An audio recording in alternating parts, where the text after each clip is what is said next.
কি পরিস্থিতি আপনার বাচ্চার? এই তো হ্যাঁ? আলহামদুলিল্লাহ ভালো। একটু জোরে বলতে হবে, বলেন। ভালো, ভালো, অনেকটাই কি ভালো। ভালো, কি সমস্যা ছিল একটু বলেন। থ্যালাসেমিয়া ছিল না? থ্যালাসেমিয়া না? হ্যাঁ, থ্যালাসেমিয়া। আচ্ছা, রক্ত কয়বার পড়ছেন? একবার, একবার পড়ছিলেন? একবার। একবারই মাত্র? হ্যাঁ। কি সমস্যা দেখা দিত রক্ত না পড়লে? রক্তটা না, জ্বর আসতো। জ্বর আসতো, আর কি? জ্বর আসতো, বমি করতো। বমি করতো, খাওয়া দাওয়া করতো না, হ্যাঁ, খাওয়া দাওয়া জ্ঞান জ্ঞান ফ্যান ফ্যান হ্যাঁ। কান্নাকাটি এগুলি করতো না? হ্যাঁ, হ্যাঁ। তা আল্লাহর মতে এখন আর আর ভালোই। আর পেট ব্যথাটা এখন হয়ই না। পেট ব্যথা আছে এখনো? না, আগে পেট একদমই। ব্যথা ছিল না? অনেক। অন পেট ব্যথা নাই? তখন কয় মাস ধরে আপনার এই চিকিৎসা চলছে মা?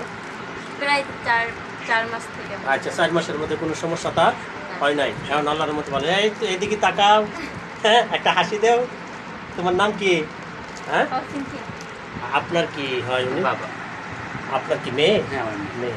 তাহলে আপনি কি মনে করেন? না, এখন দেখি ওর ভালোই একটু মোটামুটি। আর যে রক্তশূন্যতার যে অবস্থা ছিল আর তাতে আমি ডাক্তারের পরামর্শ নিচ্ছি আর হোমিও থেকে ভালোই আল্লাহর রহমতে।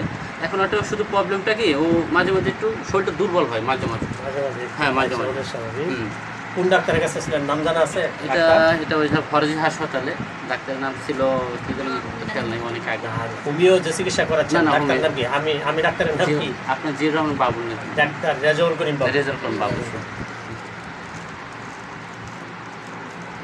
দেখি আর মোটামুটি ভালোই অনেক।